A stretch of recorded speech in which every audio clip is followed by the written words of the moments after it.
Hold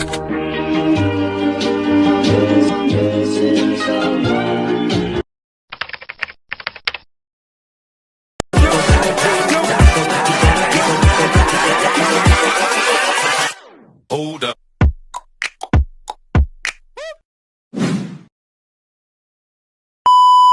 Ayan, shoutout po kay Janet Galvan Salazar. Hello, shout out Janet Galvan Salazar. Subscribe natin, Janet Galvan Salazar. Ayan, paki-support po. Support natin. Ayan o, Janet Galvan Salazar. Morning. Good morning po, mga kalingap. Shoutout, Janet Galvan Salazar. Janet Galvan Salazar. Ayan, salamat po, mabuhay. Ayan mga kalingap, suporta po natin si Janet Galvan Salazar, isang part po ng Team Kalingap. At pasubscribe po ng kanyang YouTube channel, pa-like, comment, and share. Thank you so much po and God bless. Kalingap, mga kaibigan, paki-subscribe po, Janet Galvan Salazar TV. Yan po, salamat po mga kaibigan sa inyong suporta po sa ating mga Kalingap partners. Mabuhay, God bless. Hello, good morning. Ayan. Maganda ang weather ngayong linggo. Kaya ngayon, maglilinis ulit kami ng mga anak ko. Ayan po yung mga nalinisan. Mga basura. Nalinisan namin guys. Dito kami muna sa gilid. Doon yung anak ko nagkakalaykay. Pero ang main namin, pinilihan na sa likod. Ayan po yung mga naipon namin mga basura. Kaya papakita ko kayo guys ang mga nalinisan namin ng konti pa lang. Hindi pa lahat-lahat. Hindi pa masyado at saka yung mga hindi na namin nagagamit ng mga upuan ay nagbasura na rin kami guys. Dito po yung backyard namin. Ayan yung basketball court. Ayan ang mga bata. Lalaro sila. Ayan yung kabana. Paglagyan na ng mga staff namin. Lagyan ng mga moya. Yung mga paglinis yung backyard. Ayan. Buti na lang kamo, ginawa ko ng ganyan pag basketballan ng mga bata. Para wala akong masyadong lilinisan ba? Muwe. Ayan po yung sa likod ng bahay namin guys. Ayan, dito po kami naglinis. Nag-alis ng mga dahon, mga grass, ng konti.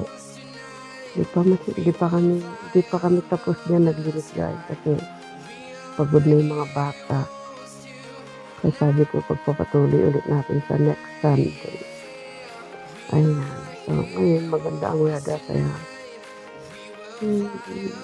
hindi kami masyadong pagod sa paglilinis. Kasi pag summer na summer guys, ang hirap kumalaw dito. Kaya mahirap maglinis-linis. Ayan po yung mga kapitbahay namin. Ayan. Ipapakita ko lang sa inyo guys kung anong ginawa ko ngayon. Ngayong weekend. Kaya wala akong live. Dahil nag-focus ako dito sa paglilinis ng bahay, backyard. Kasi gusto kong magtanim ng mga kambote. Kaya mabuti na lang. Medyo masipag yung mga anak ko na tumulong sa paglilinis. Ayan.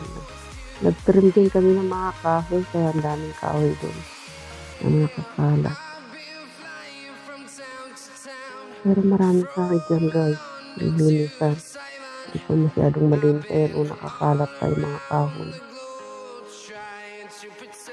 Pati mga nagkasabay na yung itatapon. Saka yung kalaykay kami ng mga dahon. Ayan o, buti na lang naalis na yung mga dahon dito. Andun pa yung anak ko, hindi pa tapos. Bilibilis ng mga dahon.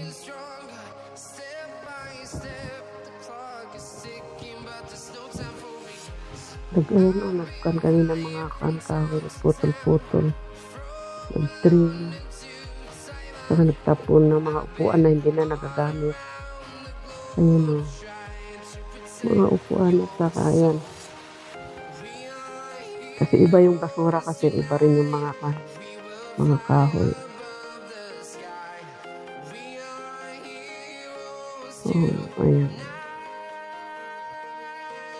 Tulong-tulong lang. Kasi hindi ko kayang gawin to guys.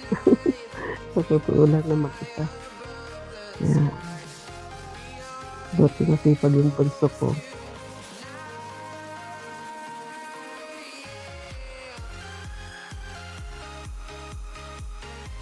Ayan.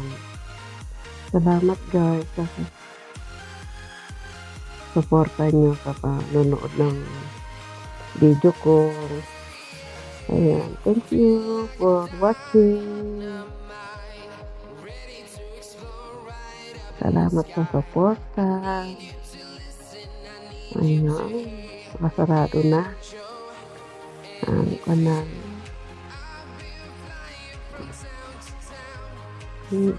Yun, dami no.